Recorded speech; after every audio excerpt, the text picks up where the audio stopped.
Bon, accord. Bitumadi ne si la sans accord. Tangelanga bitumba moko o esila sans que accord et salam. Il a raté. À travers le monde des atteints. Na moment toujours Luka Bosangani.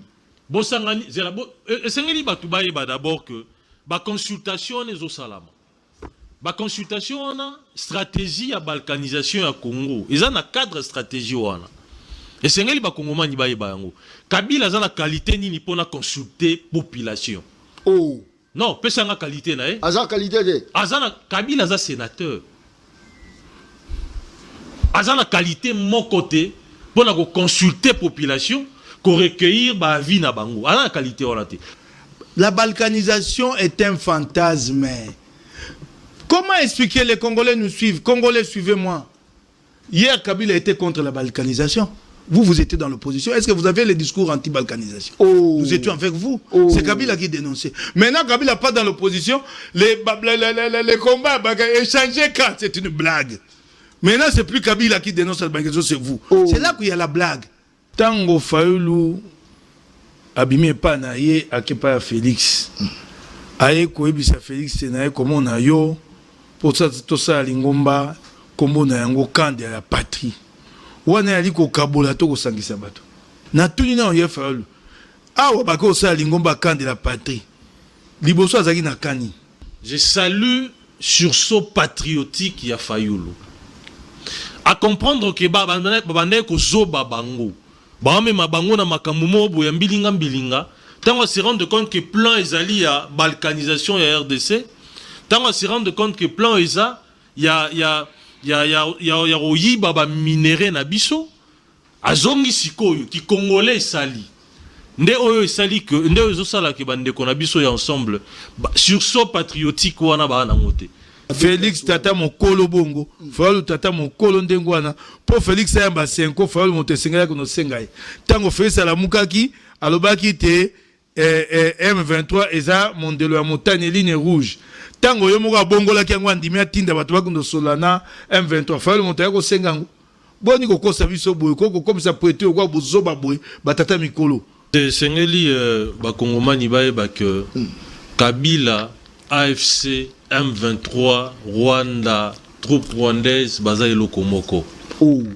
Bango nyonso ba dépendre na moto moko o azalo rola mettre en pensée na bango. Quand Kabila teto bakisi pena ensemble na kati. Ensemble pour la République. Bango nyonso wana baza saki moko. So bisika ndeko Mike Mukeba ndenga vandiawa, yebise a condamné Rwanda. Alex Biso communiqué moko oyo ensemble pour la République a condamné Rwanda et à compatir na ba famille o ba perdre bandeko na bango ezate. Bodu bokonzi ma pasi na bango batayi DPC bayeba eloko te na bokambi mboka. Connaissez rien. Batu bokonzi batali boso bakoyamba. Vous n'avez même pas de doctrine sur le plan diplomatique ni sur le plan de la défense nationale. Batayi boso agenda koyamba Kagame bino. Boke koyamba ye na monoko bolingo bino. Ah ça la raffinerie wolo na biso elonga na Congo bakenda ko yingula yango na Rwanda bino. En principe ensemble aroye ko fongola monoko te aloba na mboka o. Ensemble. J'accepte encore que Fayulu aloba ki ensemble. Pona Baki mara Fayulu na marambu ya vérité des jondes. Baki miye baye pas Félix, baye ko sala na Félix. Basali na biso na gouvernement, toyebi bilan na bango piètre bilan. Ils ont un ministre mon côté ensemble à se distinguer. Non, ça c'est fort. On metangela nga mon côté. Ozoloba aucun ministre azana bilan. Faut être sérieux, vous êtes député. Ils étaient membres, attendez, ils étaient membres d'un gouvernement. S'ils ont été défaillants, c'était au gouvernement de les sanctionner. Nous les avons envoyés membres d'un gouvernement. Ils n'ont pas travaillé. Il faut être sérieux dans la vie. On limite non, faut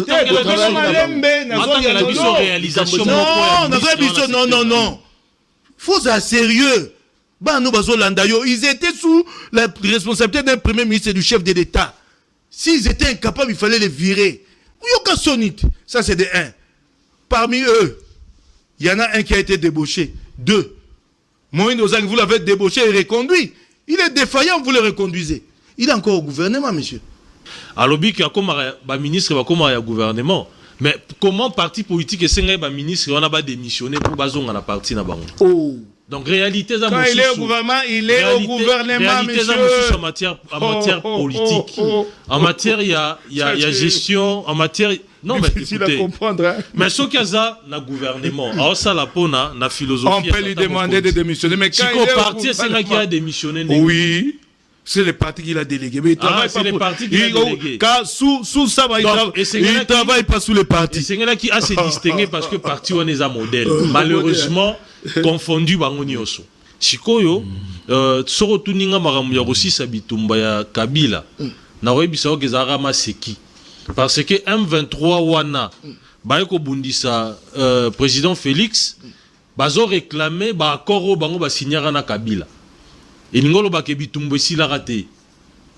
Ba accord ba signara na Kabila o ba exécuter raté. Yango nde ba réclamer exécution nango et pas Félix. Donc Félix a hérité yango. Il n'y a même pas de doctrine. C'est comment le Congo doit se comporter. Tozande nini, mopaya nini, ozamala mona biso boyebi atate. Ba kei na EAC, ba pekisa bino EAC. Biso yoka monoko ya mabe boko finga. Boko batongo condamné te. To pese mo ke na EAC. Avec argument à l'appui. La plupart des pays membres sont hostiles au Congo. Boyokaka, boyokaka. Et là, c'est des camps de voleurs, quel camp de patrie. Patrie a wapi miyibi. Nabando tango moyibu ya liawa. Déjà na kotango lo yango bongo ebisanga. Équipement et armée na biso. Kabila tikela biso basuko ite. Atika basuko ite. Chiko tuna basuko iwaneza combien? Sorozui ndeti tobona ba conflit na Israël Palestine. Avion wana oyo ekoyiko ozo mema ba bombo ekota katina se ba 60 mètres américains. Avion wana eza ba milliards. C'est-à-dire avoir un arsenal militaire. Neti obiso tata mokonzi Félix asombaka eza mosolo ebele. Tigada Nansis azoba Sukhoi. C'est Sukhoi il sert à quoi? Cet avion d'un autre temps. Qui est à la vitesse, qui a la vitesse maximale de 750 km/h au moment où les avions de chasse sont à 3000 km/h. Et où tu es fier de venir parler d'un Sukhoi 24 en 2025 sur un plateau de télé. Tango zolo ba makambo ya Iran na Israël yoka soni hein. Tango Gantz azo ebisa Netanyahu beta Iran azo beta bino moindre escarmouche boso beta. Bino moko boso beti Rwanda. C'est parce que ngande na ko tinda bino ndeko za makaza obeta. Parce que baza bino moko tikanga na kene malembe na ko na nyonso. Bolobaka moindre escarmouche boso beti songa na ko tinda bino ndeko beta. Moyibi bomimboka, vous avez détruit le pays. C'est ça le problème. Moyibi le qui? D'ailleurs autour ça na bango. Pourquoi ba dénoncer qui ba détournement te wa kolobalelo? Pourquoi tant tozana bango ba dénoncer qui ba anti-valeur nyoso wana te? Mais finalement, toujours le bani. Nous n'avons pas dénoncé pendant que nous étions avec vous. Le Kouta Boyetata.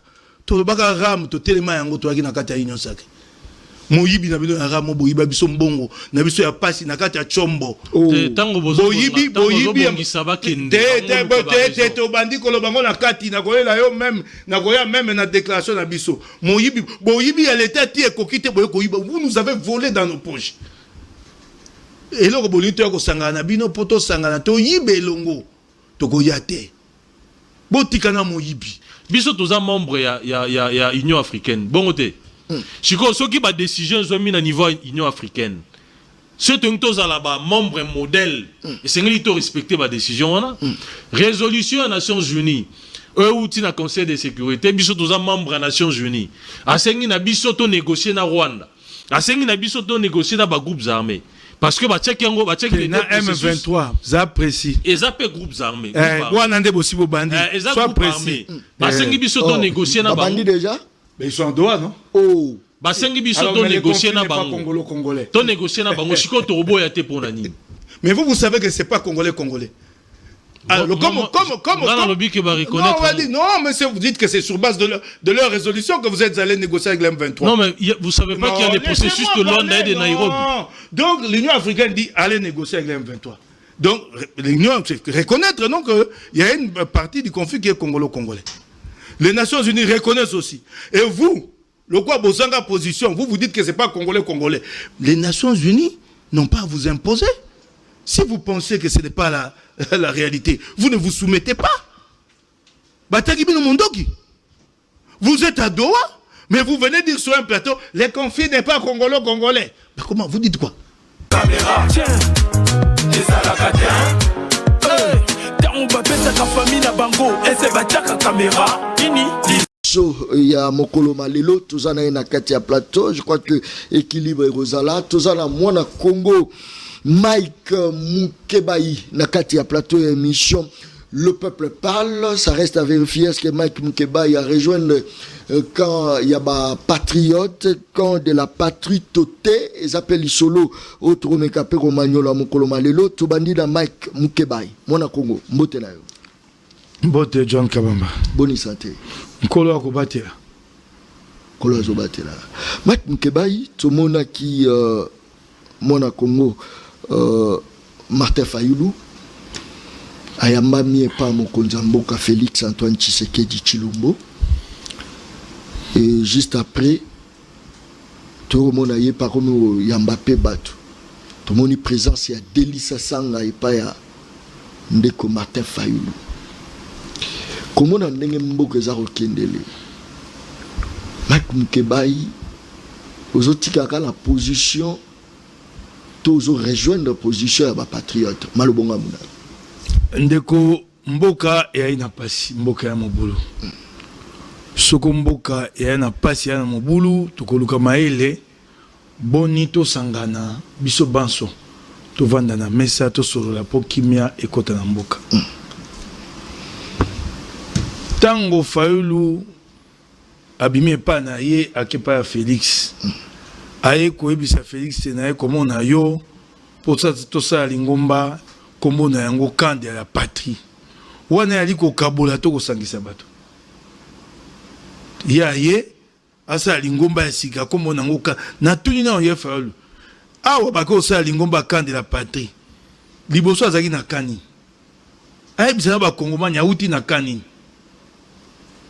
kande la patrie eza ye awa tambo na libenga na ye tango wana opposition yango wana kande la patrie sikoyo alembi opposition ake koteka eloko na ye wana oyo akumbi ekomeli ye bozito kilo eloko ya président Eli azoko esiko memango te aluki moto akosomba Félix andimi osomba ake koteka eloko ne wana nde abengi kande la patrie toana ngambo na bato balingi Congo ngambo ba balingi Congo te eloko ekoboma mboka yango wana cette vision manichéenne noir et blanc Satan et Dieu yango nde tolinga to le kalikolo na yango poto sangana wapi babeta ngalobi quand de la patrie soza patriote oyo rapasio te yango na lobi na yo ya akiko sa camp de la patrie bisana bato uti na kanini oh maintenant là il est dans le camp de la patrie maintenant liboso aki na kanini ka banguna oh ali ça va congomani uti na kanini maintenant il veut créer avec le camp de la patrie siko uti na kanini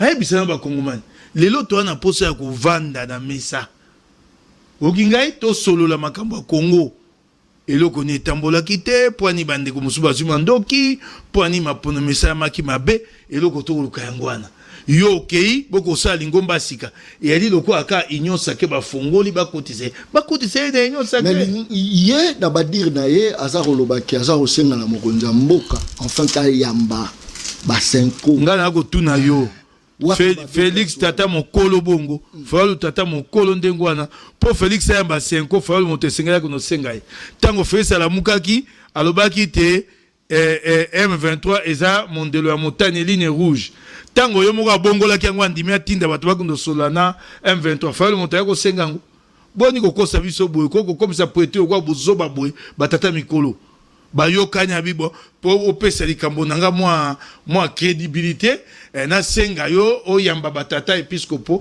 bongo yamba po mona non ça c'est de la blague ça Félix a besoin de la vie de Fayulu pour rencontrer les évêques ton ndenge to okenda bo suka to solola na nzela ya batata épiscopo et tumbeli kuna il faut quand même pression ezala voilà pourquoi Fayulu azocha pression wana nde pression akei ko senga nde pression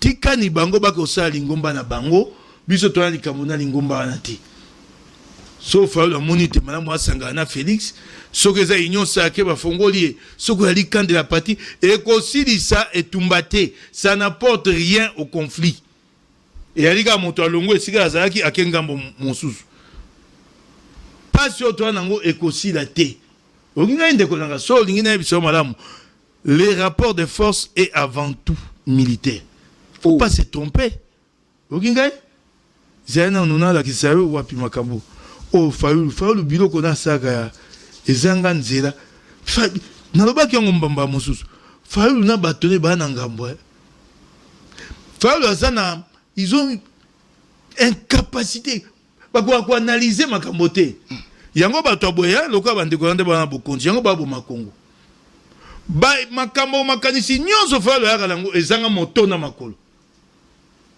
na bagate soko kanisa yango ye moko to ba elongo na ba divorce bango na banda ko pesa yo moko fayulu la ki biso kalate awa le ki sanza mo ami bale misato so motoba o dialogue asalisi yango utuna meeting na njiri kuna esuka wapi eloko na yaki mbambala wana ya machombe wana esuka wapi my God. Bato ebisi Félix ana posa nango tazo saka na yo tika eloko ali malamu na Congo okosa bozoba na lingomba na yo atokwe na libulu bazuka bazongisi on ebonga so aleke pa ba parti politique se kemba ekola me babenga na ene incide wana moko musu na ke so misi ka musu na bitato yo ayeba makambo Angola Sadek eye na Congo pona kosunga gouvernement pona bitumba na Goma.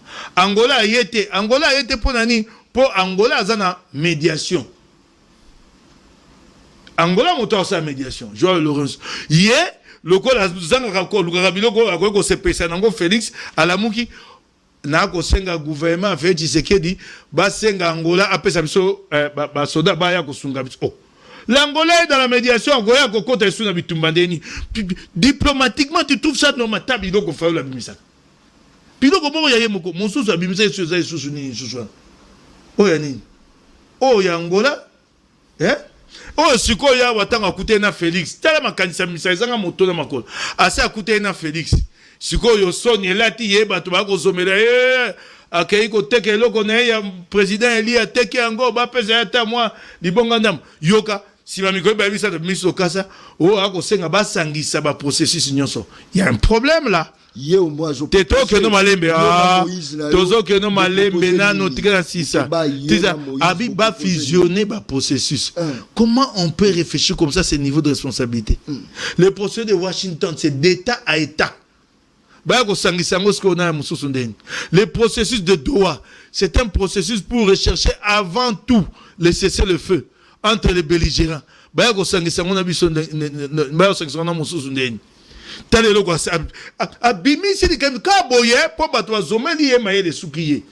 Comment on peut fusionner ces processus-là? Ici, d'État à État, là, ce sont les belligérants. Badouana nous cesser le feu. Bayoka na makambo bitumba. Potoye bakokota na pacte social. Te fa la kamati nyonso asangisi. Bitoto, madesu, pondu nyonso. Merci beaucoup, mon Congo, Mike Mukebayi. Tozali, honorable Francis Chimalabala. Mon Congo, Mbote Nayo. Mbote Ndeko John, Mbote Pena, Mike Mukebayi, honorable. Boni santé. Ouais, Nzamba Robate là, tout ça malamu. Nous avons la procédure. C'est vrai, Joseph Kabila avait mis fin à la rébellion à l'époque, c'est un dialogue. Mais Bino Peboza Okende toujours na même processus wana, processus yakor. Est-ce que aujourd'hui pensez que toujours na même marambo et komelaki Kabila tango asisa guerre na accord te malobonga mona.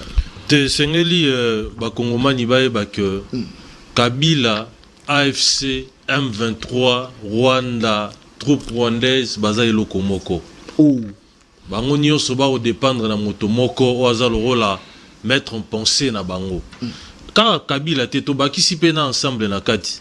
Ensemble pour la République. Bango nyonso wana baza saki moko. Ote ko tuna motuna par rapport à camp de la patrie. Kasite et que bakan que senite comme mi balé. Ngambo moko bayo bazo défendre ekolo par rapport à agression. Ngambo mosusu bayo au lieu de condamner agresseur, bazo condamner gouvernance ya mboka na bango bako agresser. Sikoyo soro tuninga maramu ya kosisa bitumba ya Kabila. Na webisa okezara maseki. Parce que M23 wana baye ko bundisa président Félix bazo réclamer ba accord o bango ba signera na Kabila elingolo ba ke bitumbo sila raté ba accord o ba signera na Kabila o ba exécuter raté yango nde ba ko réclamer exécution nango et pas Félix. Donc Félix a hérité yango eza le rôle biso to ba ningate na epsi bino bon voilà tout ça sembla le rôle là bitumbo sili kimi ekoti entre biso. Mais tu es dit que ils ont un accord entre biso parce que tous en biso le moko. Après, tant que moko ndi mosu soye, bien yende bo tchaye désordre, yende bo réclamer makambo to signer en abino. Donc bitumba et si la raté, ils ont un arrangement particulier entre Kabila na batunaye M23 bango nyonso na ba batunaye. Mais n'attend bino besoin bokonzi boye ba kangote. Non mais tant que tozora bokonzi to ebarate que le roi Batuba Koufi na bukangu tant que tozora bokonzi ekoti la kata bilan na bino tant que tozora bokonzi to ebarate que Kabila azalaki en bonne intelligence azalaki des mèches na batuana au fur et à mesure tata mokonzi ekolo akokamba ekolo na ba information fiable ne aekolo ba ye moko officiellement que Kabila AFC M23 eza Kabila. Vous comprenez? Donc, ils ont des informations autour qui n'ont pas. Et cette manière-là de faire est correcte. Tezo là que alingara mboka o malamute. Mboko epesa nyoso atkala ko linga yangote. Parce qu'on ne peut pas entre guillemets sur Rosa congolais un ancien président au comploter contre mboka na yo. O kende ko sangana na bateau bazo agresser mboka na yo, o légitimer mayo bango ba osala ya ko violer ba maman na biso, ba fille na biso. Il y a mutilé batou, il y a bomba population, binonyo sotoe, bisonyo stoebi, boucherie ya Goma, nde ba exécuter batou na ndenge sengeli, ba massacre ko salama. Yo ozo komisa bango ba anzelu, kasi mboka oaza ko se défendre contre ba massacre wana, nde mboko yo ozo condamner, nde ozo critiquer. O ezali pe mboka na yo. Donc c'est clair que ngambo na eza ngambo kuna. Gouverner c'est prévoir, est-ce que vous prévoyez que l'autorité pour la protection de la population parce que tu peux la 2028 parce que une évaluation et c'est tout le Bakignon son merci gouverner c'est prévoir nazo rappeler que na mandat ya liboso ya tata mokonzi ekolo parce que sengeli ba kongomani ba eba que Félix Tshisekedi a sali mosala car pendant 2 ans pour nani na bi 2 ans alors que sur le plan calendaire c'est 5 ans na lobi 2 ans parce que ce que l'on a 2 ans à liboso ya Covid. Covid ndenge zaona et paralysa ba économie nyonso ya monde. Covid. Koban ezala États-Unis qui est la grande puissance économique, ezala ba France nyonso wana bazaki paralysé sur le plan économique. Sur que les lozui au comparé dette intérieure, il y a France sous Macron. Na avant Macron, au bon qu'il y a Macron et c'est multiplié à ta fois 50. Parce qu'il fallait couvrir difficulté au Covid et qui sur le plan financier. Il fallait France à financer différentes entreprises pour que koyate. Donc Covid 2 ans au juste sous année à souka. Au année électorale, au sengale ko bimisa mosolo ebele 1 milliard je crois 200 millions pour la élection. Donc 2 ans quand il y a katikati wana, mais na 2 ans on a recruté plus de 40 000 militaires. 40 000 jeunes au Badera en armée. Si on formait 40 000 jeunes, aujourd'hui formation na bango, aujourd'hui kolala na bango, kolia na bango, aujourd'hui cantonnement, aujourd'hui ko déployer bango na terrain, mo solo na bango, parce que c'est ngeli ba futama. Biso toza ba député, tango baela ki biso projet à reddition de comptes. Tout le monde qui n'y a son akatiwana. Tout le monde qui n'a pas qu'un ebele tata mokonza ko formé. Kasi ko formé on est aki nini. Pona ko kengela ba kongomani. Pona ko kengela mboka na biso intégrité territoriale na biso. Pona ko veiller na souveraineté na biso et que ba paya ba na ko nyata liko na ngote. Mais après il y a eu beaucoup d'autres choses. Ba trahison d'armée, ba infiltrer batoyo oyo ba kotisaka. Babima loro la ba congolais kasi bazaye ba congolais te ndeto moni situation toza na ngolelo. Donc c'est pour dire que les mesures en tant que gouvernement et zwamaki déjà pour na ko former Congo eza monene au-delà ya formation équipement ya armée na biso Kabila tikela biso basukoi te. Atika basukoi te. Siko tuna basukoi wana eza combien? Oh. Sorozui ndeti tobona ba conflit na Israël Palestine. Avion wana oyo ekoyiko ozo mema ba bombo ekota katina se ba 60 mètres américains. Avion wana eza ba milliards. C'est-à-dire avoir un arsenal militaire. Neti obiso tata mokonzi Félix Asombaka eza mosolo ebele. Pona nini a investisaki na armée? Pona kokengela nde na lobi ba congolais pe mboka na biso parce que ayebaki que ba minéraux toza nango na mabele na biso ezo attirer convoitise ya ba voisins. Lokola Rwanda, Uganda, Burundi, ba motivation na bango toyebaki yango eza d'abord Rwanda d'abord eza ya robakisa mabele na ye et puis ya royiba ba metora ro eza na mabele na biso. Lokola toyebaki ba motivation na bango yango ne sengala ko investir na armée. Nde mayo esalamaki. Donc au-delà du fait que tozaki na ba information te que il y avait ba infiltration maramunyo soit dans l'armée na biso, mais on avait quand même pris des dispositions pour que to préserver Congo na biso. D'après autant tozotanga Kabila, totangi Félix, Kabila représente quoi? Azana kan o mususu wana ti ya baini ya peuple, ya baini ya Congo. Kabila moyini ya Congo. Azana kan wana, kan o basali wana. Yo si omona na ope sur exemple moko. Soroke na Israël lelo. Netanyahu azana opposition ya makasi na Israël. Et opposant principal na bango. Asali discours pour na roloba que azo soutenir Netanyahu na vision na ya bombarder Iran. Parce que il en va il y a sécurité à Israël. Vous comprenez? Il en va il y a intégrité à Israël. Parce que Iran ils ont représenté danger existentiel pour la survie pour l'existence à Israël. Pour des questions qui touchent les intérêts vitaux de la nation, des questions qui touchent la sécurité en Mboka Nabino, opposition à la raté, majorité à la raté.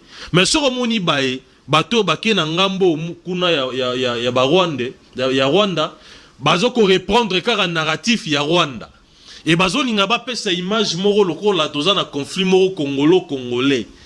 Alors que à l'interne crise eza nango te tozande agressé et ba ko condamner clairement Rwanda te. So ebisika ndeko Mike Mukeba ndenga vandiawa yebise a condamner Rwanda. Alex biso communiquer moko oyo ensemble pour la République a condamner Rwanda et à compatir na ba famille o ba perdre bandeko na bango ezate. Bango ezaka dialogue tokutana to solola. Après na suka partage à gâteau. Très bien. Merci beaucoup. Honorable Mike Mukebai. Tolandi biso moko Bintu Keita o akendaki ko akenda na Goma kokutana na bandeko bazana kuna na Goma. Mais message na ye alobi mamboadel eleki atonné. Mais tant qui honorable Chibalabala alobi bino kutubo kaka souci te. Non botika la ko condamner ta Kagame te. Lelo quand ils a divisé à deux, ya bayini, ya moka na quand ya ba patrie, bato bazoko kufa pona moka. Mais balobi ke bino bozala kamo susu. Tokei malembe. Na sepe ne lobeli na ye hein. Mukebai. Makasi. Bodu bokonzi. Ma pasi na bango batayi DPC. Bayeba eloko te na bokambi mboka. Oh, connaissez rien. Batu bokonzi, batu liboso bakoyamba. Vous n'avez même pas de doctrine sur le plan diplomatique, ni sur le plan de la défense nationale. Batu liboso akenda koyamba Kagame bino. Boke koyamba ye na monoko bolingo bino. Ah ça la raffinerie wolo na biso longa na Congo ba kenda ko yingula yango na Rwanda bino. Aya ko kontongela biso ba logement sociaux na Goma bino. oh, Toboya yango bato aboya yango. Puluchi ya Rwanda baya ko sa mutualisation avec la police congolaise bino. oh. Toboya yango bana Goma baboya yango bino. Boke ko sa makambo na bino balukeli bino. Et pas bino boyalinde pas quand patrie ali. Vous n'avez même pas de doctrine. C'est comment le Congo doit se comporter. Tozande nini, mopaya nini, oza mala mona biso boyebi atate. Bakei na EAC, bapekisaki bino EAC biso oyo ka monoko ya mabe boko finga boko batongo condamné te topesa bino okenda na EAC avec argument à l'appui. Ça c'est fort. Bino na liboso. La plupart des pays membres sont hostiles au Congo. Boyokaka? Boyokaka. Oh. Et là, bayebi moyibi. C'est des camps de voleurs, quel camp de patrie. Patrie a wapi miyibi. Na bando tangue moyibi o aliawa. Déjà na kotangue lo yango bongo ebisanga. To pekise mo et tolobi to ko pesa bino tobi. Botinda na no ba expert. Basa ata mo bumoko bat yekola. Et assez tambola ndeni te. Tokei bosuka wapi. Na EAC. Bino boyo na posa biso tolo bapo boyo kabiso so balobi boyo kaka. To pekisa bino EAC bosuka na EAC. Nous avons argumenté, envoyé des experts, qu'ils apprennent comment fonctionne la structure, qu'ils maîtrisent le fonctionnement de la structure. Et bon, goto ya kota n'était nyami ben. Boboyi.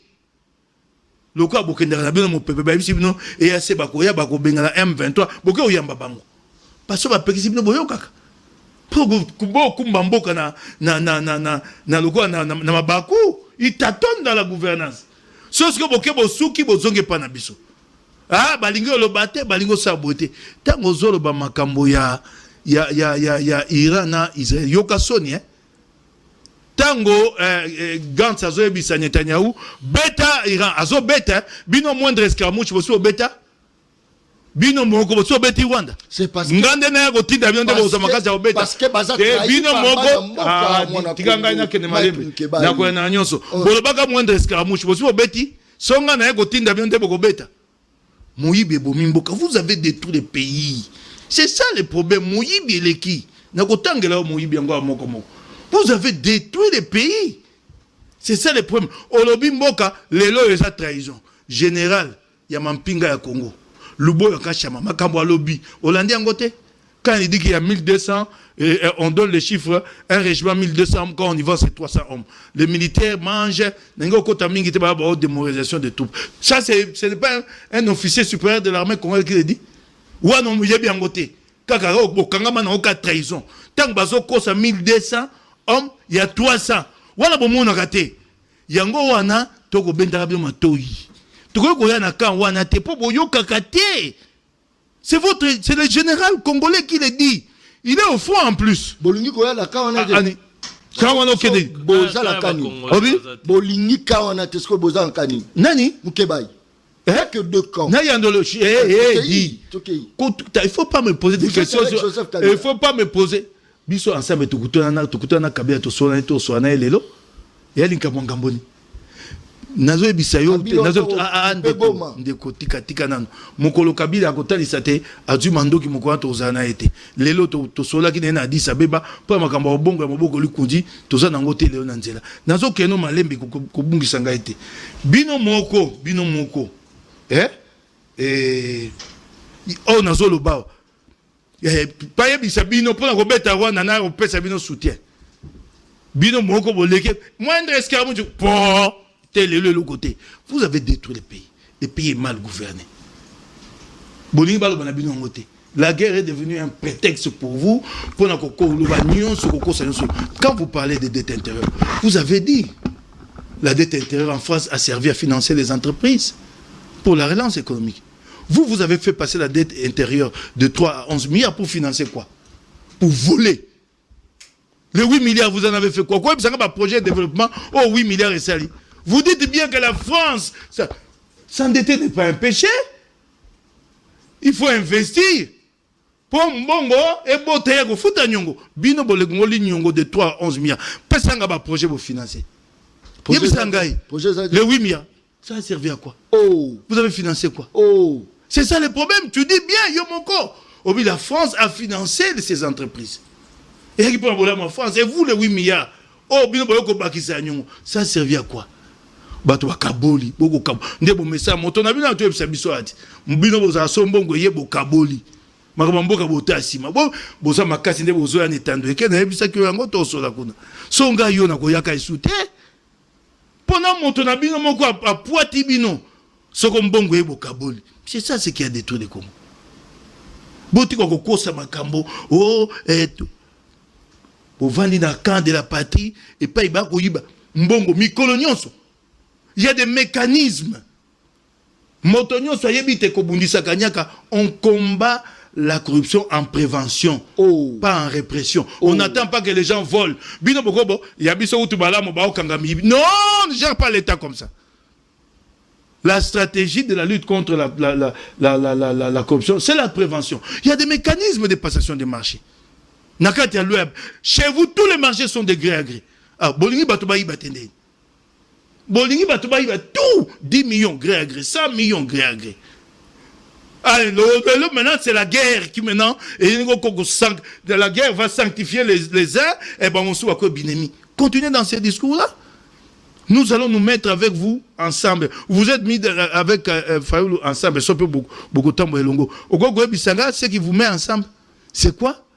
Oh yo, beaucoup de ça ensemble, beaucoup de temps, c'est quoi? Mais solution, ce que les animi. Tangu. Banzela, toujours que nous m'allons. Ah, Banda Goye Bissanga, yo, ultima sina.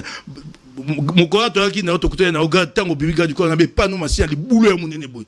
Okoro bima pas na hote. Et pas na okulate na boulevard. Aïe, si habite tout na yali boulot à mon nez na baba no bossier. Vous avez détruit même la capitale. Ma boule, on a monté mon amoutuka, n'a monté mes os. Je suis devenu l'assistant de mon chauffeur. Qu'est-ce qu'on peut me l'amoutuka? Quand on a les boulous malais, voilà le travail que vous m'avez donné. Ça c'est fort. Très bien. Ma boule, les habits, c'est cagnon, ce bobo mimboka. Ça vous ne voyez pas, vous n'avez pas l'humilité d'écouter. Sobalobi na bino balingi binote. Sobalobi na bino bin sobanguna. Bato bongo bon to ko va na bino yango nzotudo na ya na kana bino dans votre camp c'est quelle valeur guide votre conduite? On ne voit aucune valeur. Bikanga kanga bato akenda ra sudi boso bazuzete bato baza na CNS bato baza na conseil national de cybercriminalité. Les gens sont comme ça partout. On n'arrête pas les gens devant la justice. C'est cela qui va nous mettre ensemble. Hein? J'ai jeté les lots, il y a des cas, il y a un avocat, mais dans Pelanco. Mais bon, ce que c'est ma bon, mais il faut solution que ça nini. Tant yo les lots, yo télémelaka Joseph Kabila, makasi, au kangama makasi pas que Joseph Kabila. Mais le lot zo babozo solo déjà. Mais par là, tous on comprend. Voilà pourquoi mon tout n'est pas boé. Solution que ça la nini. Rozaka bongo. Tika dans Nancy, azoba Sukhoi. C'est que Sukhoi il sert à quoi? Cet avion d'un autre temps, qui est à la vitesse maximale de 750 km/h, au moment où les avions de chasse sont à 3000 km/h. Et où tu es fier de venir parler d'un Sukhoi 24 en 2025 sur un plateau de télé. C'est un vieil avion. D'une autre époque, il a 750 km vitesse maximale. Au moment où on a cette vidéo, les projectiles qui a touché les Sukhoi là. C'était pas venu d'une arme performante. Hein? Tu as vu la vidéo là d'un Sukhoi qui avait été touché à Goma. Vous vous inventez de ces avions-là. Ça, c'est peut-être pour impressionner nos enfants, quoi. Si c'est sur le plan militaire, cher ami, il faut aller chercher autre chose. Rigolez ou quoi? Vous parlez de la guerre, vous parlez des avions d'il y a 45 ans, 50 ans. On n'est pas incapable d'armer et nous d'avoir des avions plus performants il y a 10 ans. Non. C'est 750 comme vitesse maximale. À la limite, n'a pas de quitter à Escambo, à Tanaka, oh my God. Faut arrêter ça. Il faut. Très bien. Merci beaucoup. Tu as relancé le même débat. On tient la 30 secondes rapidement. Tu as dit ça. Alobi likambo ya bitumba. So to goloba, to batela, to dans l'immédiat na l'histoire. Bitumba silaki, Kabila avait eu un petit avantage à l'époque que Félix n'a pas réussi à obtenir, il ne faut pas mentir à l'opinion. Les Américains avaient dit à Kagame stop. Obama. Le message a été envoyé à Kigali. Le Rwanda s'est retiré. Premier atout entre les mains de Kabila. Deuxième atout entre les mains de Kabila. MONUSCO, à ça qui brigade spéciale, qui est intervenue en soutien de FARDC. Cette fois-ci, les Américains n'ont pas pris cette position-là. Ils demandent à ce que Tokendako soit la mesa. Ils estiment que les causes sont profondes. S'il y a un vainqueur et un vaincu, la crise va rester entière. C'est ça leur première position. Beaucoup. Attends, sur le plan diplomatique. Deux, l'année passée, le gouvernement de la République a sollicité l'appui logistique de la MONUSCO. Les États-Unis ont refusé. On a dit, à la limite, un appui à minima. C'est ce qui vous manque pour terminer la guerre. Reconnaissez-le. Merci beaucoup. Merci beaucoup. Honorable Chibalabala, aujourd'hui, la RDC autorise l'Ouganda d'occuper la province de l'Ituri et Nord Kivu militairement. N'est-ce pas qu'ils ont trahison? Décision, ça, Tete. Il a un message comme Elingay. Décision, ça, parce que si on va occuper militairement, il faut qu'il y ait quand même un acte. Ils ont décision monnaie, et je pense qu'ils ont battuba roloba. Au moni au tunin de ko honorable Mike Awa ngamo na tuna motuna te na senga ko tunela ngai et sika wapi bango ba condamna Rwanda to ezate yango wana au moni c'est là où je salue sursaut patriotique ya Fayulu à comprendre que babane ko zoba bango ba même bango na makambo mo boya mbilinga tant on se rend compte que plan ezali ya balkanisation ya RDC, tant on se rend compte que plan eza ya royi baba minéré na biso azongi sikoyo ki congolais sali nde oyo sali que nde ozo sala ke bande ko na biso ya ensemble sursaut patriotique wana ba na ngote cette fibre patriotique ezo sala na noté na ba na nzoto na bango na ngonga oyo ko ya ko sangana na biso elingi koloba te que opposition ekufi que tokomi eloko moko biso nyonso to gérer te ko sangana par rapport à situation oyo eza parce que mboka na biso eza agressé bako boma ba congolais bako kufa wana ba rwandais te baza ba congolais lelo bilan humain depuis Bitumba wana bandi eza plus de 12 millions aujourd'hui et tokoye kotika ba congolais ba kufa raté yango na lobby. Lorsque les intérêts vitaux ya mboka, lorsque mboka est menacé, opposition est à la raté, gouvernement pèse à la raté. Yo ce mon mboka wapi, ezanga opposition. Et que to senga boya to sangana. Non, eza par rapport à gouvernance té. Par rapport ya vision moko. Et senga les biso no so ba kongomani to zala na narratif moko. Tant que moni bato ensemble bazolo ba que conflit eza congolais. Alors qu'en réalité toza agressé.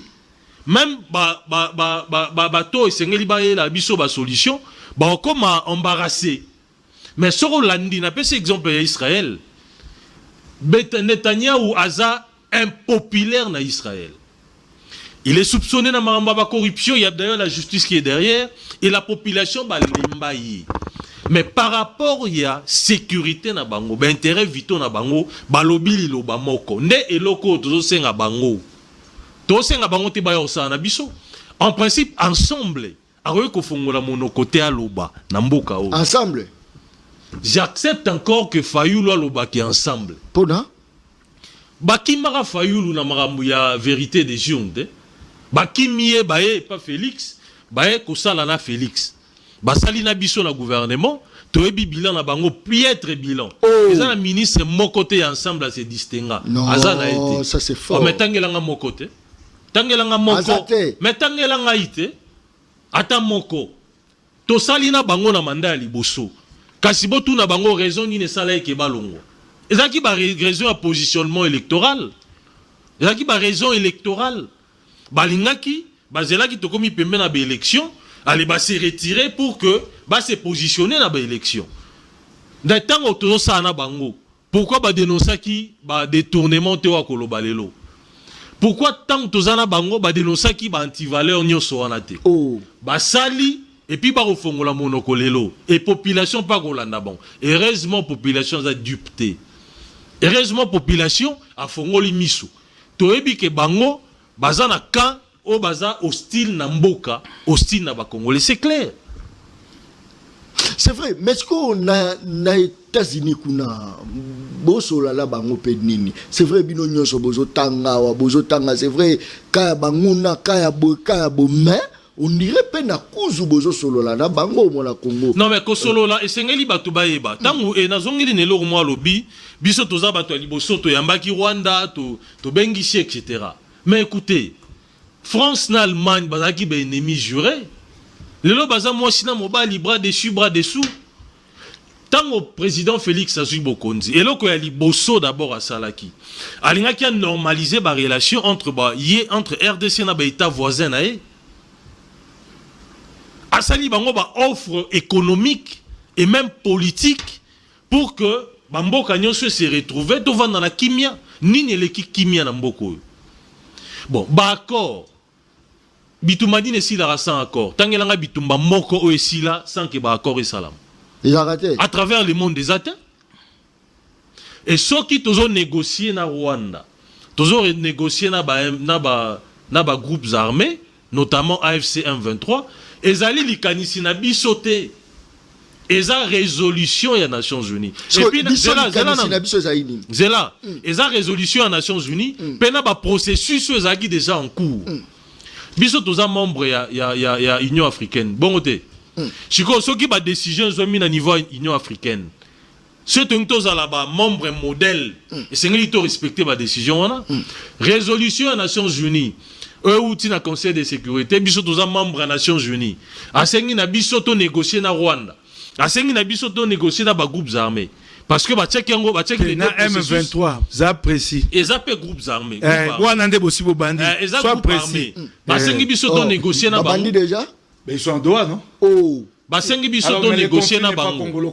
To négocier na bango siko torobo ya te pona nini. Torobo ya pona nini. Pesa nga raison. Eza décision des Nations Unies net indika ki biso to ndimanzela wana. Siko tant tozolo ba ke tata position na biso za ki clairement définie. Position à tata Mokonzi école ezalai que a ko négocier na ba M23 T parce que ba M23 eza partie visible ya iceberg. Eza bras séculier justement ya Kagame et derrière bango eza Kagame. Tango ba osenga na ba troupe rwandaise ba bima na mboka na biso. Ba osenga bango pona nini? Ba yo sala nini na mboka na biso. Vous comprenez? Donc c'est pour vous dire que par rapport à la situation ya mboka, biso to rotambola malamu, tozo évoluer malamu. Ko tendre bango la main ezate pona to sangana to gérer longo. Et sengeli ba longo la makanisi wana. Omoni pourquoi tozo bo ya accord ya Senko? Parce que aussi tout le monde a la conférence nationale souveraine, tout le monde a accord, il y a Saint-Sylvestre, au monde a accord wana et sous carrara la partage à gâteau. Mais par la population na katiwana eza wapi. Biso tozan a besoin, il y a aussi la union sacrée à ba Congolais. Pour na kozala na narratif moko. Est-ce que Simba à l'heure actuelle parce que Simba tendengenine. Mais les loba Congolais ba ebi que quand de la patrie ezali na kana bangune ezali. Makalobika miyibi. Te wale za maramosusu. Wale za maramosusu. Ah watozo défendre les cas de prédateurs ya mboka na biso.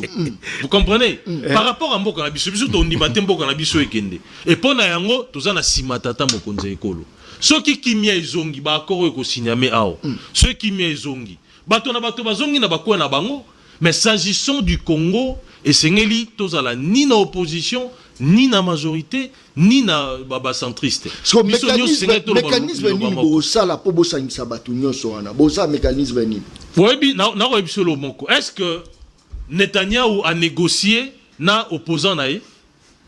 Ba négocier ça doit être automatique. Sur moni congolais ba rotindika elinga mboka na yo soutenir mboka na yo c'est raza congolais ya matindika aza congolais ya malonga te parce que ça mais yo za congolais te tango bandeko ba kokoya na est et au sala ra pas cité non na tout ni pe motuna na inverser rôle et ça na ra pas si sur kilobi etenya mabele na biso et comme na Rwanda et sengele ça la pas si mais ezana ba misusu ya matindika voilà boya kasi soit bango ba olep sa bino no bopé sa biso pe dans nos gâteaux avant to ya non na Israël et ça récent le lobaza je crois na 8e jour il y a conflit armé et ça récent opposant à ça derrière gouvernement parce que il s'agit d'une menace existentielle au Iran ils ont menacé ils ont représenté pour Namboka na bango c'est ça ces patriotisme là et non les patriotismes de papier non. Très bien. Je crois que Batouazar Rolanda Bisso est belé. En tout cas, merci pour la confiance. Na otanga ba message na bino place nyo surtout boza Olanda biso Mike Mukebai Tolanda qui sorti officiel ya Jean-Pierre Bemba. Jean-Pierre Bemba a meki koloba éclaircir opinion par rapport à moto à Gérard Biso pendant 18 ans tozonga susu ya ngote. Jean-Pierre Bemba a lobby par rapport à Senko na projet au bazaki nango même ya rusala mabe na mokonzi ya mboka. Mais kasi lelo tozakoyoka bino par rapport à l'allégation maloba Jean-Pierre Bemba lobaki bo contredire ngote. Mais on le peut bozonga na réseau bozongi pe na réseau te. Mike Mukebai. Naina kenene malembe na l'accepte ba bokonza moyibi bolingi kongote. Bokoya kokosa kofungola miso patriotisme moyibeleki. Fond Frivao. Lelo oyo Uganda azofuta chaque année 65 pesa yelo kasa koma. 65 millions de dollars. Et ça pour la bande ko bazwaka makama na bitumba kati ya Rwanda na Uganda na mabeye na biso. Ba futi 65 millions de dollars na 2023. Toi na bitumba na M23. Ba futi 65 millions de dollars na 2024. Ba futi 65 millions de dollars na 2025. Et sali total 195 millions. Bo kamata bo kotisa na okabola mbongo na 18% yaka na gouvernement. O etika 90% eke na Frivao. O ya bino gouvernement et o bosaka nango to ebité. Et ba commune lokasa te ali pona ko bongisa bisike bebaki en termes de ressources naturelles. Pesanga awa ata eskamo bo bongisa ki loko ressources naturelles na ex-province orientale et alité. Et ngo bate 18% wana qui représente 35 millions et qui ndaka nango na gouvernement balé akayango.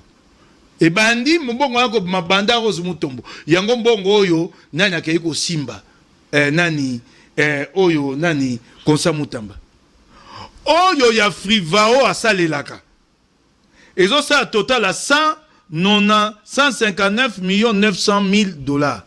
Oyo Frivao a joué en 3 ans, mais en 3 ans vous n'avez indemnisé que pour 28 millions sur 159 millions. Oh, bon, les victimes concernées, 14 000 victimes, à 2 000 dollars par victime. Vous êtes à 28 millions de dollars. Et Tikali, bité numéro 2 tranches seulement. Pombongo total, il y a 325 millions. Voilà votre patriotisme. Les concernés n'ont reçu que 2 000 dollars par personne et ça fait un total de 28 millions. Et tel là, vous n'avez indemnisé que dans la Chopo. Il reste les bas Ouélé, les hauts Ouélé et l'Ituri. Plus de la moitié des fonds déjà dépensés. 195 millions. Voilà votre patriotisme.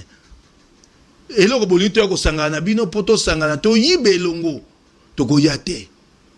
Botikana mo yibi. On a pesio yebi sanga ici ces chiffres sont faux. On la kisanga biloko bosé na mbongo wana.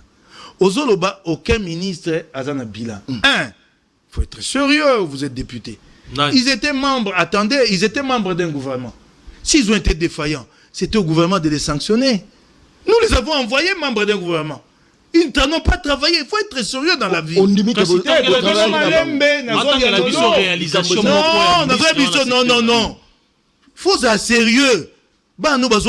Ils étaient sous la responsabilité d'un premier ministre et du chef de l'État. S'ils étaient incapables, il fallait les virer. Ça, c'est des 1. Parmi eux, il y en a un qui a été débauché. 2. Moïse Ozang, vous l'avez débauché et reconduit. Il est défaillant, vous le reconduisez. Il est encore au gouvernement, monsieur. Nous parlons en quelle langue? En lingala. Il a été récupéré par vous. Incompétent qu'il est, comme vous le dites ici. Mon sous nous tournons, vous voyez. Oh. Des gens sont délégués par un parti politique pour un gouvernement. Non, attendez. Non. Non, je te dis ceci. Monsieur, il faut que tu sois... C'est ça votre problème. Quand nous déléguons des ministres, ils ne sont pas les ministres d'ensemble dans le gouvernement. Ils travaillent pour une politique à vous. Vous vous appelez vision. Non, n'interrompez pas. Quand les choses. Non, attendez. Si nous sommes médiocres, si c'est fait que nous sommes médiocres, il faut les virer, que ce gouvernement-là les vire. Oyokinga, Sobazari Mayel était, vous gardez Bango Poanini, vous bengani Bango Te. Mais soyez sérieux. Moi, il y a des choses que des gens disent sur des plateaux de télé au Congo que je ne comprends pas. On vous envoie des gens, ils sont incompétents dans un gouvernement de Félix Tshisekedi. Vous les gardez. Et vous venez maintenant là les dénoncer 20 ans plus tard. C'est quoi ça? C'est quelle façon de faire la politique? On vous les donne. Vous vous rendez compte qu'ils sont incompétents. Bon, où est notre problème? Virez-le. Regardez-moi. Un député de la Bibliothèque nationale, c'est ce qu'il dit. Nous vous déléguons des gens. S'ils sont incompétents, virez-les, monsieur. Il n'y a pas de dialectique dans l'Union sacrée. Je ne comprends. Moi, des fois, je me demande si moi je ne suis pas fou. Je ne sais pas, il doit y avoir des fous entre nous. Ce sont des membres du gouvernement. Sama Lukonde. Sont incompétents. Révoquez-les. Ils ne sont pas allés là-bas pour travailler pour le compte d'ensemble pour la République. Qu'est-ce que vous êtes en train de dire? Les enfants nous suivent à la maison. C'est comme aujourd'hui, là, dans le gouvernement. Ils répondent de qui? T'es soumis à de Félix Tshisekedi. C'est après 3 mois, vous vous rendez compte qu'ils sont incompétents. Vous les gardez pour qu'à la fin, vous veniez, voyez dans le plateau, ministre Nabil Azaki. Oh. Et dans l'entretemps, il y en a que vous avez débauché et même reconduit. Oh. Mais finalement, toujours le banni. Nous n'avons pas dénoncé pendant que nous étions avec vous. Le Kouta Boyetata. Tout le bagage ram, tout le téléma yango, tout le bagage na union sacrée. Moyibi na bino ram, boyiba biso mbongo, na biso ya pasi na kati ya chombo. Boyibi, te obandi ko lobango na kati na koyela yo même, na koya même na déclaration na biso. Boyibi à l'état ti ekokite boye koyiba. Vous nous avez volé dans nos poches. Et après, vous commencez à mentir, c'est pour Internet chez les étudiants. Internet est où? Oh, il faut arrêter ça. Et puis, il y a une logique que je ne comprends pas. Il y a un problème. Et c'est là que ça me complique dans le débat. Donc, l'Union africaine aussi a reconnu que les débats, les conflits congolais. Les Nations unies. Mais vous savez que ce n'est pas congolais. Alors, non, mais vous dites que c'est sur base de leur résolution que vous êtes allé négocier avec l'M23. Non, mais vous ne savez pas qu'il y a des processus de Luanda et de Nairobi. Donc, l'Union africaine dit allez négocier avec l'M23. Donc, l'Union reconnaître donc qu'il y a une partie du conflit qui est congolais. Les Nations unies reconnaissent aussi. Et vous, le quoi Bozanga position, vous dites que ce n'est pas congolais. Les Nations unies n'ont pas à vous imposer. Si vous pensez que ce n'est pas la réalité, vous ne vous soumettez pas. Vous êtes à Doha, mais vous venez dire sur un plateau, les conflits n'est pas congolais. Mais comment? Vous dites quoi? Et puis vous trouvez une excuse, c'est l'Union africaine. Oh, l'Union africaine, maintenant, c'est l'Union africaine qui décide à la place de la souveraineté de la République démocratique du Congo, c'est depuis quand?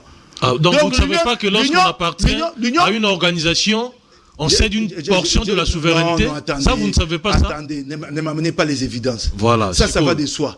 Alors, mais monsieur, s'il vous plaît, soyez sérieux. Si les Nations Unies prennent une résolution, si elle est contre nos intérêts, ce n'est pas la souveraineté cédée au départ qui va nous amener à répondre favorablement à cette décision. On a le droit de dire non aux Nations Unies. Vous êtes quel gouvernement?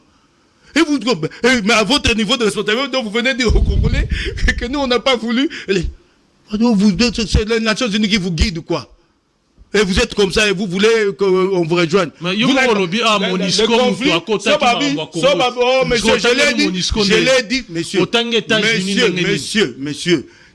vous vous contredisez. Non, tu me perturbes. Un État a le droit d'aller vers une puissance, vers les Nations Unies, à accepter ce qui lui convient. Vous êtes en train de dire sur ce plateau qu'on vous a fait avaler une pilule amère par les Nations Unies. Je n'ai pas parlé de pilule amère. Non, moi j'ai utilisé l'expression. Ah là, c'est votre français. C'est vous qui le dites. Nations Unies, Union africaine, et maintenant que vous y êtes, le conflit est-il... Maintenant répondez. Maintenant que vous avez accepté d'y aller, les conflits congolais ou pas? Oh.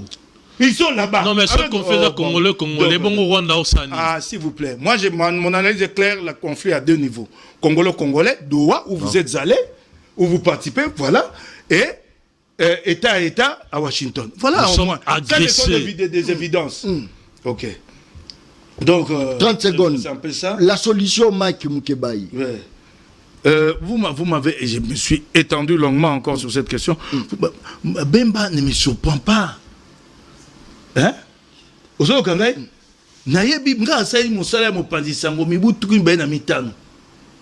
y a des gens comme ça. Chaque fois qu'on lui donne un petit boulot, il est plus zélé que les patrons du régime. Il doit se montrer zélé pour se maintenir. Je vais lui donner des exemples. Yemba mosa betanga bandi mosa bo palisa moi moké. Toza na bango, tozalaka a na 1+4. IDPS Abi le 30 juin 2005 tout s'arrête. Nyon c'était ma IDPS au kitamba.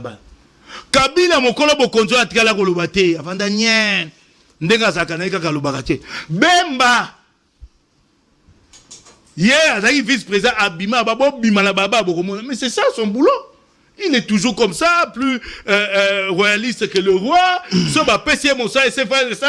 C'est tout ce qu'il fait, c'est ce qu'il fait. J'ai pas le temps de répondre à ça. Merci beaucoup, ça c'est très bien. À l'époque, c'est le même Kabila qui l'attaque, qui lui avait donné ce boulot-là. Et quand l'UDPS, là, même ici, a menacé de manifester, c'est Bemba, les boucliers, c'était lui. Il y a un commissaire, bouclier de Kabila. Merci beaucoup. C'est comme aujourd'hui, mais il doit se montrer zélé. Merci beaucoup. Pour Félix, pour que et c'est cela, c'est que les gens doivent retenir. Hein. Quand ils parlent comme ça, ben Katumbi Alandaka était. Katumbi Tumbana Isa Monsika. Merci beaucoup. Attends, Katumbi cherche à prendre le pouvoir pour diriger le Congo. Et c'est notre combat. Il cherche, Kabila aussi cherche. Oui, c'est légitime. C'est légitime. Merci beaucoup. Attends, je termine. Bembana encore à chercher des postes ministériels et à s'y maintenir le plus longtemps possible. Et pour cela, même exécuter Misala Moto Mongamba Kosala. Merci. Très bien. La Tanzanie menace de vendre aux enchères le maison et préfabriqué destiné à la République démocratique du Congo. Pendant que tout ça, la période de la guerre, mon Congo, ils ont un logement militaire, policière, tout comme ça. Est-ce que tu vois que non? Tout ça peut dans la négligence, bah côté Moussoussou, contrat au signé Pena Club à Monaco avec beaucoup de millions d'argent. Est-ce que tu vois que tout ça la carte distraction de Monaco? Merci. Nayambona na pese ya nona motuna na ina rebondir mukina mamba bemba.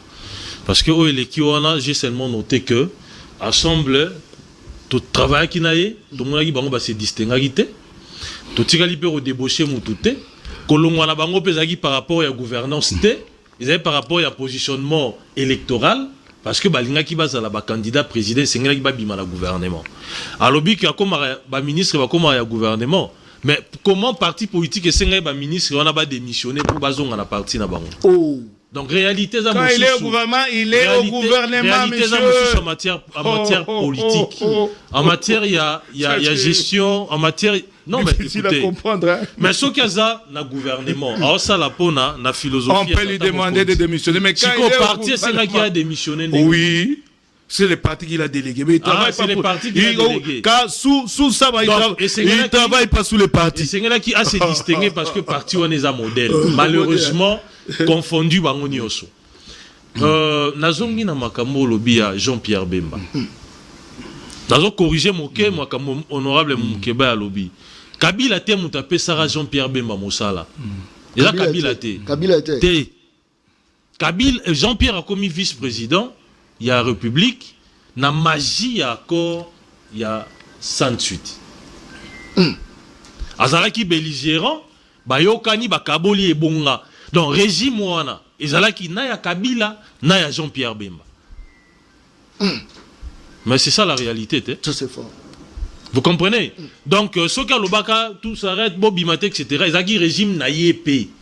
C'est différent na. Ce que vous que Kabila n'a no makaï. Kabila tika la renommé Jean-Pierre Bemba. Mais makambo a lobby. Toti kana nous kota là ba makambo sous mutaro ko sala. Mutaro za na bambe bana Est-ce que le fait y a redénoncer ba attitude ya Kabila qui azali na ngambo ya Rwanda. Est-ce que zali mabe? Na moment toujours luka bosangani. Bosangani zela esengeli batu baye ba d'abord que ba consultation les salama. La consultation, on a stratégie à balkanisation à Congo. Ils ont un cadre stratégie. Et c'est ce que les Congolais ont. Kabila a la qualité ni pour consulter population. Oh. Non, peut la qualité na. Aza qualité de. Kabila a sénateur. Aza la qualité mon côté pour consulter population, pour recueillir ba vie na bango. Aza la qualité on a té. Chikoyo. Nengomba Congo mokonjaza be moko Félix Antoine Tshisekedi Tshilombo tango yozo consulter parce que ozoloba kozoluka kimia ozo consulter ba conclusion à consultation na omemango epa ya nani epa ya mokonzi ya mboka, n'est-ce pas? Mais yo na mokonzi ya mboka boko yo karate boza na guerre yo na ye chiko tina ya consultation na yo eza nini bopesa biso ya no siko na plateau na yo ba conclusion à consultation wana ekei wapi epe kosala nini stratégie eza nini lokola Rwanda azalaka déjà na ba velléité expansionniste ya royiba mabele ya mboka na biso. Qu'est-ce qu'il faut faire maintenant? Excusez-moi. Qu'est-ce qu'il faut faire? Et c'est un semblant à consultation. Et ça, stratégie à Poutine. Nenga anexaka ba Ossétie du Sud, ba Kazi, ba Crimée. Vous comprenez? Bazu ba consulter population. Après, ba ouais, bisabino balobi population est balingi balongwa na bango na Congo. Bisono stoebi principe ya droit international. Il y a autodétermination. Le droit de peuple à disposer, nandenge na bango.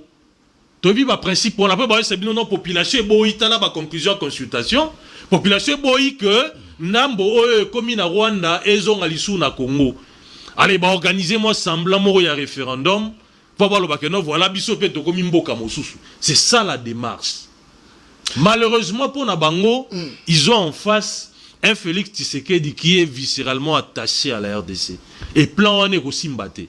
Chiko yo makambo lobi ya moktune zagi sonini. Ya makambo Italie Monaco. Babiloko bakangi, je pense que wana essayé de dénoncer. Biso tozaba, biso toaba toté totambola moto effectivement. Je suis contre ça. Contre négligence wana. Mosolo ya ba Congomani kotaka na makambo. Très bien. Donc soki ezana ministre ou ezana charge nango ayo kambela wana aluka régler situation rapidement. Et zambongo na biso. Par rapport à Monaco, et c'est ngeli belo romoko. Rapidement. Diplomatie to kobimisa mboka na biso ndenge zaki na kunda.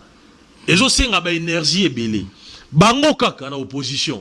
Ba kondanaka ba aller retour ya tata mokonzi ekolo. Mais aujourd'hui RDC est comme na ba salon nyonso international. Diplomatie. Partout bazolo bela RDC. Aujourd'hui, tu as occupé ma fonction, mais sous Kabilo, bango ba côté la lelo. Merci beaucoup. Ambassade de Kangaka, na ba organisation internationale, tous qui sous n'avons au chapitre traité parce qu'on ne disait pas. Merci beaucoup. Donc par rapport à Monaco, on a chuté. Et ça marketing ya Congo. Au moins ni boka le roi des États-Unis, ils dépensent des milliards pour que ba continuer à exercer influence dans le monde. Autobengara les soft power. Pour ne pas continuer va considérer que c'est toujours grande puissance. Et tous les États le font. Ce biso to sali yango pour le marketing ya Congo, ça li soumouté. Merci. Mac, en tout cas, toujours chité na yo. Na ya mbango. En tout cas, une minute. Tebape baba ksanga tami ba okelanga ma. Likambo à Tanzanie, ça montre votre malgouvernance et allez biloko ya 100 jours. Ah, to condamné yango, on a yango. Moi, pour qui mayango, leur malgouvernance, ils condamnent. C'est ça votre régime. C'est ça. Non, de quelle tika na poto ya kabote tiko kosa bana bana ndako. Tika muyibi na bino se kufi. Toke ya malembe 100 jours. La balkanisation est un fantasme. Comment expliquer les Congolais nous suivent? Congolais, suivez-moi. Hier, Kabila était contre la balkanisation. Vous étiez dans l'opposition. Est-ce que vous avez les discours anti-balkanisation? Nous étions avec vous. C'est Kabila qui dénonçait. Maintenant, Kabila pas dans l'opposition. Les combats, échanger quand c'est une blague. Maintenant, c'est plus Kabila qui dénonce la balkanisation, c'est vous. C'est là qu'il y a la blague. C'est un fantasme. Quand on a échoué, on a détruit les pays. Quand on est dans l'opposition au Congo, on cherche les Occidentaux. Quand on... Toke Malembe. Au Congo, quand on accède au pouvoir, les Occidentaux deviennent des impérialistes. Kabila, Azaki anti-impérialiste au pouvoir. Aujourd'hui, c'est pas lui qui manage pour avoir l'appui de l'Occident. C'est ça, arrêter ces fantasmes-là.